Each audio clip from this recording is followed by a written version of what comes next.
David Berkman sat in his living room with an empty beer can in his hand and stared sadly at his oversized bachelor's television, which wasn't turned on. A light winter wind was blowing a soft, lovely snow into the storm windows. He needed to get out in the morning to plow the drive. But he wasn't thinking about that, or the winter, or the storm. He'd gotten away with it, he thought. That didn't make him much happier.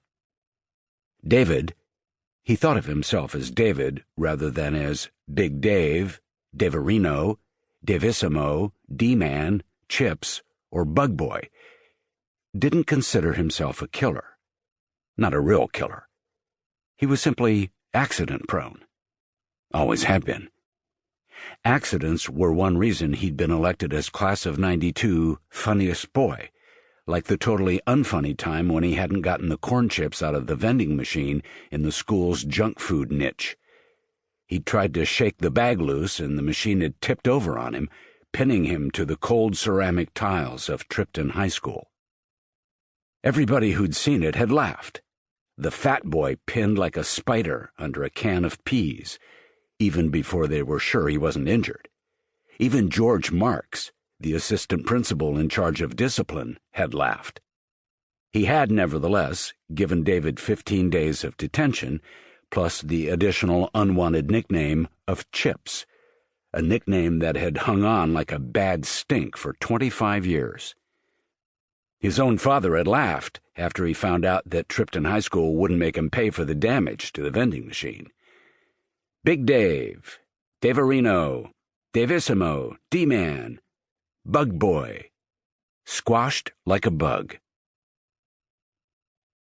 The latest accident had occurred that night, though David thought it was all perfectly explainable if you understood the history and the overall situation. He knew that the cops wouldn't buy it. The history. First, his father was the Bugman of Trippton, the leading pest exterminator in Buchanan County. For 9 months of the year, the brightly colored Bugman vans were seen everywhere you'd find a bug. For the other 3 months, in the heart of winter, even the bugs took time off. David had never been the most popular kid in school, and because of his father's rep, had been told to bug off or bug out when he tried to hang with the popular kids, even in elementary school. That had become a tired 13-year-long joke in the trek between kindergarten and 12th grade. He'd always laughed about it, trying to ingratiate himself with the populars. He wasn't laughing now, because second, Berkman had fallen in love with Gina Hemming during the summer after 6th grade, when the first freshet of testosterone hit. He'd loved her all through school, and for that matter, his entire life. How, he wondered, could that love have put him here? Empty beer can in his hand, a hole in his heart. Hemming had been one of the populars, too smart and arrogant to be the most popular, but right up there, with her gold locket, cashmere sweaters, and low-rise fashion jeans. She had a silver ring with a pearl in her navel.